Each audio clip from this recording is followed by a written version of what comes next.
Selamat siang anakku semuanya, selamat bertemu kembali. Apa kabar kalian hari ini? Ibu harap semuanya dalam keadaan sehat-sehat nak ya, dan tetap semangat mengikuti pembelajaran kembali. Ibu masih terus mengingatkan bagi yang belum mengumpulkan tugas, kalian tetap harus kumpulkan nak ya.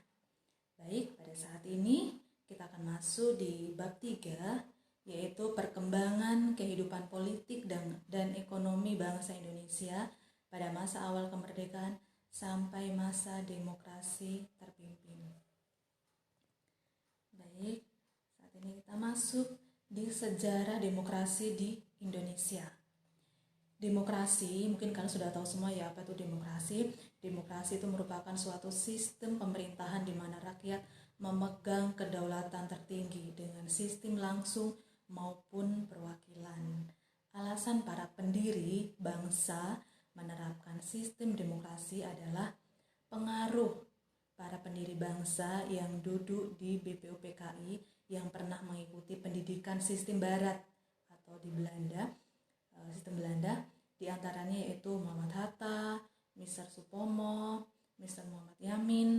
Di negara ini sudah cukup mengenal paham demokrasi yang berkembang pesat dan didorong oleh sebuah kenyataan bahwa negara-negara yang menganut demokrasi banyak yang berhasil muncul sebagai pemenang dalam Perang Dunia Kedua. Ini alasan kenapa para pendiri bangsa itu menganut juga atau mengikuti juga sistem demokrasi di Indonesia. Yang selanjutnya, perkembangan politik dan ekonomi tahun 1945 sampai 1965. Pada masa demokrasi liberal, sistem pemerintahan Republik Indonesia menganut sistem parlementer.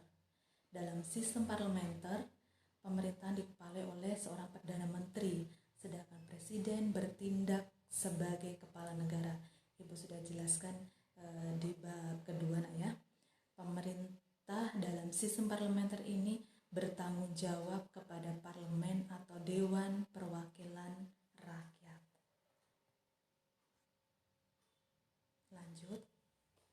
Salah satu ciri yang nampak dalam masa demokrasi liberal adalah seringnya terjadi pergantian kabinet. Ya, salah satu ciri yang nampak dalam demokrasi liberal adalah sering terjadi pergantian kabinet. Penyebab utama sering terjadinya pergantian kabinet pada masa demokrasi liberal karena adanya perbedaan kepentingan di antara partai-partai yang tidak pernah dapat terselesaikan dengan baik. Pada masa ini sistem kepartaian yang diterapkan bersifat multipartai. Jadi pada masa demokrasi liberal itu sering adanya pergantian kabinet. Kemudian kabinet itu sering berganti. Alasannya jelas di sini ya, karena adanya kepentingan di antara partai-partai yang tidak pernah dapat terselesaikan dengan baik. Nah, itu menimbulkan sering terjadinya pergantian kabinet pada masa demokrasi liberal. Nah, di sini selama masa berlakunya Undang-Undang Dasar sementara 1950 sampai 1959 terjadi 7 kabinet. Terdapat 7 kabinet yang memerintah. Ada pergantian tadi ya. Yang pertama itu adalah Kabinet Nasir. Itu pada bulan September 1950 sampai Maret 1951. Itu Pak T. Masyumi. Kemudian Kabinet Sukiman itu April 1955 sampai Februari 1952.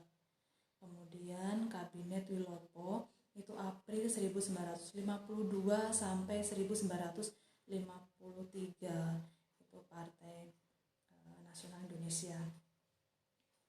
Kemudian Kabinet Ali Sastro Amijoyo, Kabinet Ali Sastro Amijoyo pertama itu Juli 1953 sampai Juli 1955.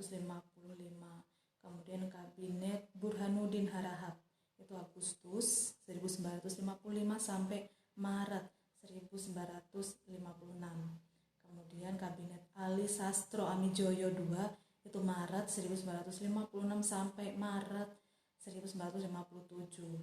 Kemudian Kabinet Juanda itu Maret 1957 sampai Juli 1959.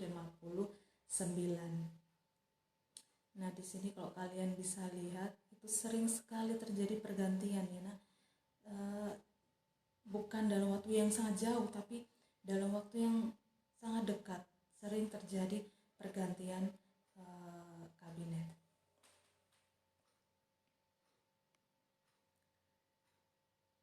Kemudian pemikiran ekonomi nasional pada awal kemerdekaan ya.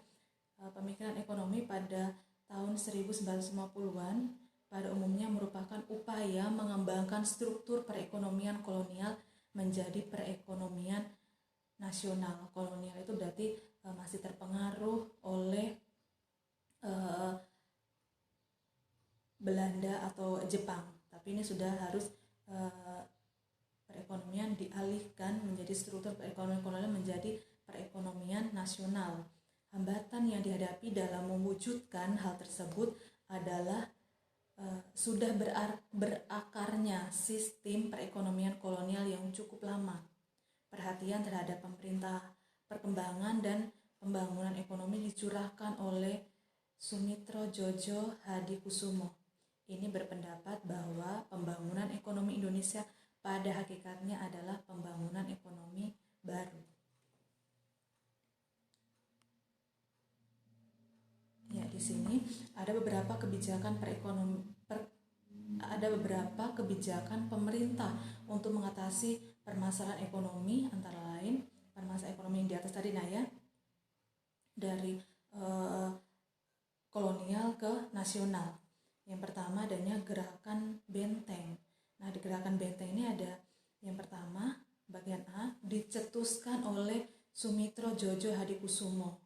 Kemudian yang bagian B, kebijakan dimulai pada April 1950, yaitu memberikan bantuan kepada pengusaha pribumi agar mereka ikut berpartisipasi dalam pembangunan ekonomi nasional.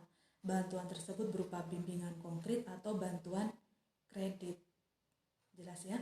Kemudian yang selanjutnya, membangun kewirausahaan pribumi agar mampu membentengi perekonomian Indonesia yang baru merdeka. Jadi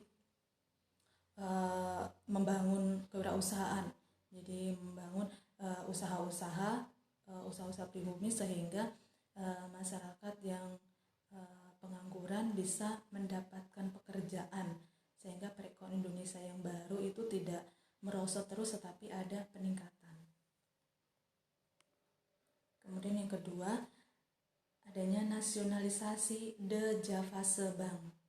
Di sini kebijakan yang dilakukan yaitu perubahan status De Javase Bank menjadi Bank Indonesia sebagai bank sentral dan bank sirkulasi. Diumumkan pada 15 Desember 1951 berdasarkan Undang-Undang Nomor 24 Tahun 1951.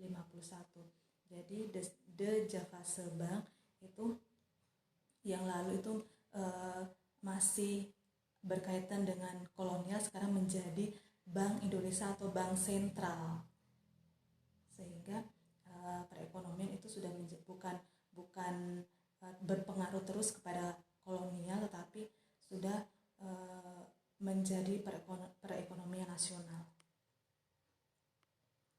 Ya, baik, materinya cukup sampai di sini ya. Materi cukup sampai di sini mengenai perkembangan kehidupan politik dan ekonomi bangsa Indonesia pada masa awal kemerdekaan sampai masa demokrasi terpimpin. Sejarah demokrasi di Indonesia, perkembangan politik dan ekonomi tahun 1945 sampai 1965. Kemudian ini ada pergantian kabinet dari 1950 sampai 1959. Kemudian perekonomian di tahun 1950-an. Kemudian ini ada beberapa kebijakan yang dilakukan oleh pemerintah dalam mengatasi perekonomian di Indonesia pada awal 1950 atau awal kemerdekaan ya. Ya, baik, sekarang kita masuk di materi. Maaf, kita masuk di tugas. Tugas yang ketiga. Tugas yang ketiga tugasnya yaitu mengapa pada masa demokrasi liberal sering berganti-ganti kabinet. Mengapa pada masa demokrasi liberal sering berganti-ganti kabinet. Tadi sudah dijelaskan ya. Kemudian yang kedua, bagaimana kondisi politik pada masa demokrasi liberal.